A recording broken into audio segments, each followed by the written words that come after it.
Okay, I'm going to go over the system, starting with the case. This is the laptop glider. When you're putting this together, you take the lids off and so forth. The laptop glider, you're going to slide it onto this.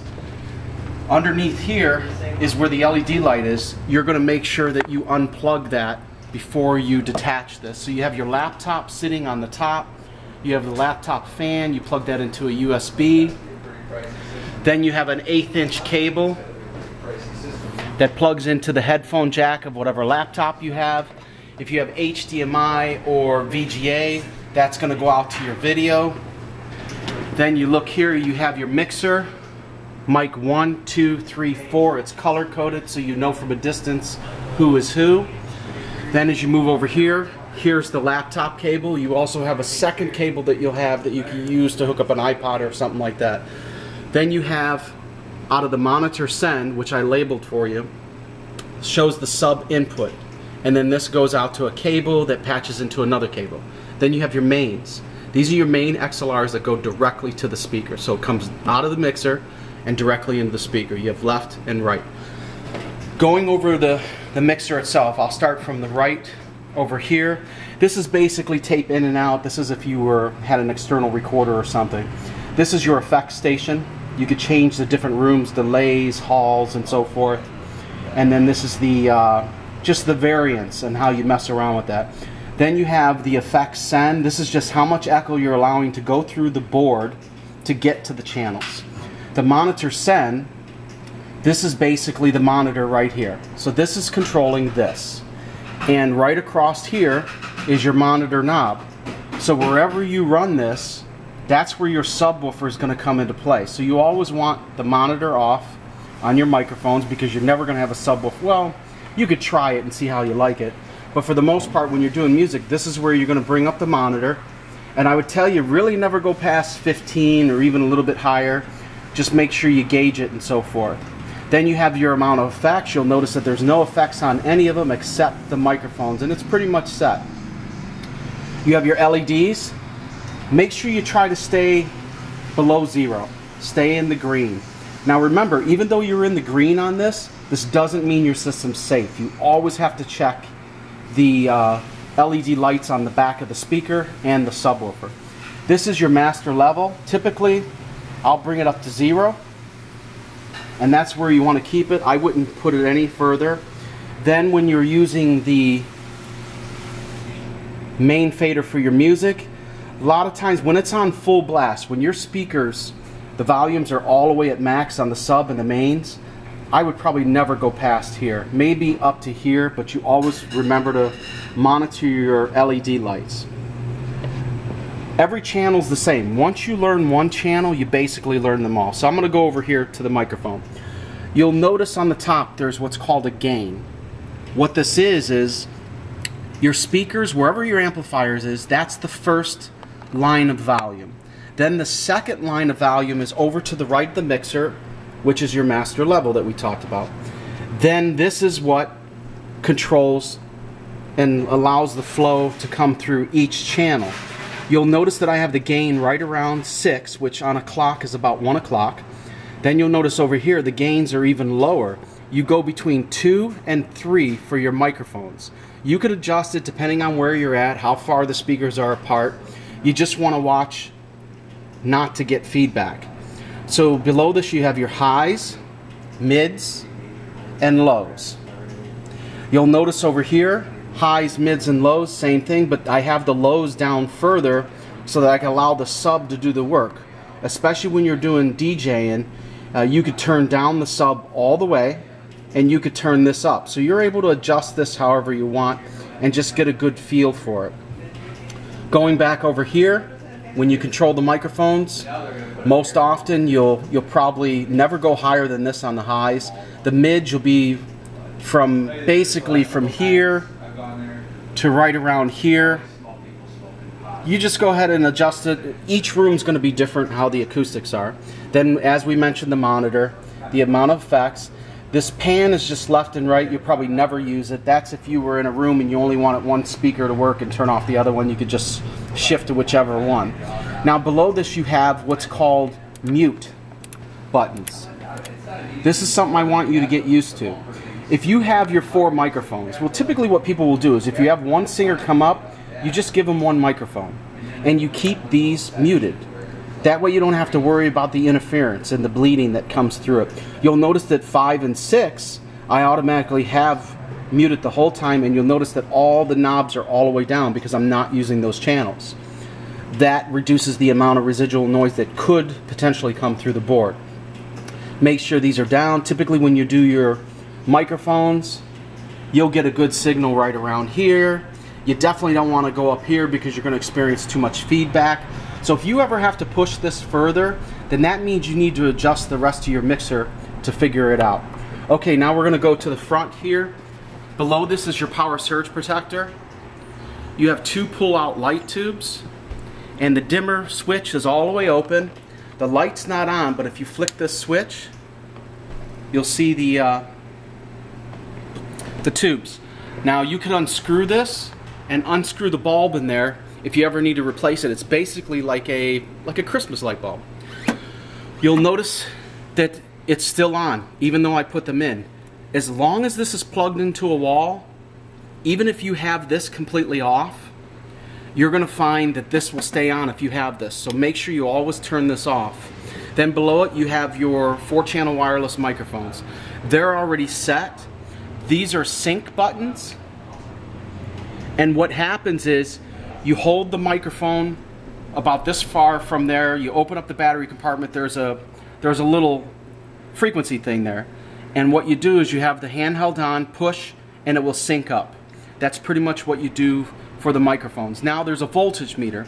Typically, depending on where you're at, I've seen them as low as 107, as high as 129. You see anything above or below that drastic, especially if you start going in the 90s, that means something's wrong with the electricity in the place and you want to shut the system down. Now as far as powering up and powering down the system, each of the speakers, every one of these are powered, okay? For the main speaker, you're going to run the line right here in the middle. And you'll notice that it's showing that I have it pushed in for line, so you don't want to have it out. You'll also notice that I have this pushed in for line as well, even though you're not using it, but you could potentially take just the speaker, no system, and plug a microphone into it and use it. And then you also have, you look over here, this is an LED for just the LED on the front of the cabinet. It's just for the light itself. Then you have a choice of looking at speech or music. So you have this out for music, so that's where you want it for. Then you have this bypass because I don't want to mess around with extra bass and so forth. Same thing with this. This is out, this is in. So try to remember that as far as that goes. Now, when you're powering up and down the speakers, what you do is you always power your system up first, then you power up your speakers last. Then when you're ready to power down, you power down your speakers first, and then you power down the system. Because if you power this down and the speakers are still plugged up, you might hear a popping noise. You'll also notice what I did with the speaker cable. This is what's called a Siamese cable, so it's a little bit different than your standard cable. This is a 30-foot power and XLR cable. So it's shielded in the case, and what I did was, you'll notice that I just wrapped it a little bit and just brought it right here so that it put a little pressure on it and kept this from pulling down. And then I wrapped it around the speaker stand so it makes it a little bit better, and you'll notice that I clamped those cables. And then I'm going to go to the back and go over the back of the system again. If you look at the back of the system, you have the subwoofer. Right now, I'm going from here, that sub in that we talked about, directly to the sub. And that's more so because it's really close right now. But you have another cable that I'll be sending you, which has another XLR. So you basically just patch it in and then plug that into the other side. Now, as I was testing it for the DJ, you'll notice that the level is all the way up. You could keep it here all the way up for DJ music. You'll notice that I changed the crossover a little bit and the processor, the bass enhancer. When it's all the way down, it's a little bit tighter, but I just nudged it a little bit, and when I was playing the DJ music, I really liked the way it sounded, having it just like this. And you're gonna learn as you go and figure it out, and these ports are basically for if you were hooking up another one of these and you were just looping in to other ones and so forth. You'll also notice that there's an amp breaker, so just in case this ever goes out, you could always try to reset it and so forth. Now, going up here, this is a tight squeeze to be able to get this all in here. But what I did was I tried to make you a little thing so that you could put your microphones in there and just set them down in there like that. And then everything's plugged into the back there. It's hard to see, but what I did was I also got you a little light that helps you see a little bit, you know, and so forth. You really won't be messing around in the back. You'll notice right here, I put this on the cable. This helps minimize the buzzing that could come through the line. And then I also taped all these. And then always remember that your speaker cables, they're different. They start out braided, and you know to go to the left and right. And then, as I mentioned earlier, we have this sub cable, you have your laptop cable, and of course you have your power cable. And that's pretty much it as far as the hookup. Now, one of the other things I want to talk about, we mentioned the subwoofer all the way up, and then if you see, this is all the way max too. This is when I do DJ, but if you're doing karaoke, you typically want to bring it to right here, 12 o'clock. Same thing with the subwoofer. You just go down there, turn this to 12, and then adjust it on the board so that you're not overpowering it for karaoke, but you're more than welcome to have it completely full open, test it different ways. I would tell you, never set up the same way all the time. Always try different spots, different angles. What I'm going to do is we're going to go around here and I'm going to show you a shot of the stage and give you an idea of what we did. If you're looking at the stage, just for demonstration purposes, we put it all together. That's not how I would ever run it. You could run the sub underneath the case. You just have to watch that it sooner or later will vibrate it. And what I would suggest is something like this. Maybe a moving blanket or something. You put it over it. You don't cover the grill. You could even lay it down on its side if you want, if you need it to be lower. And then you bring your speakers out as far as you can. But if you take a quick look around this staging area here, this is about 900 square foot. When people are doing karaoke on the stage, one of the best ways to set up the speakers in here, just to give you an idea, is look at the small speaker over here. We would want to have that forward. Then we'd have another speaker right here that would be pointed out there. And there's times you would take that speaker over here and actually tilt it where it crosses the stage so that the singer could actually hear a little bit better.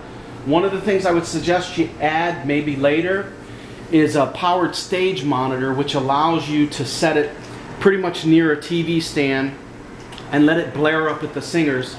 Half the people like it, half the people hate it, so that's why it's not something that's mandatory with the system. But it's definitely food for thought, and I would always tell you, if you could expand later to have 2 more speakers, another subwoofer, it's not going to make it twice as loud, but it will allow you to basically make the system much more efficient. So in a nutshell, that's your system.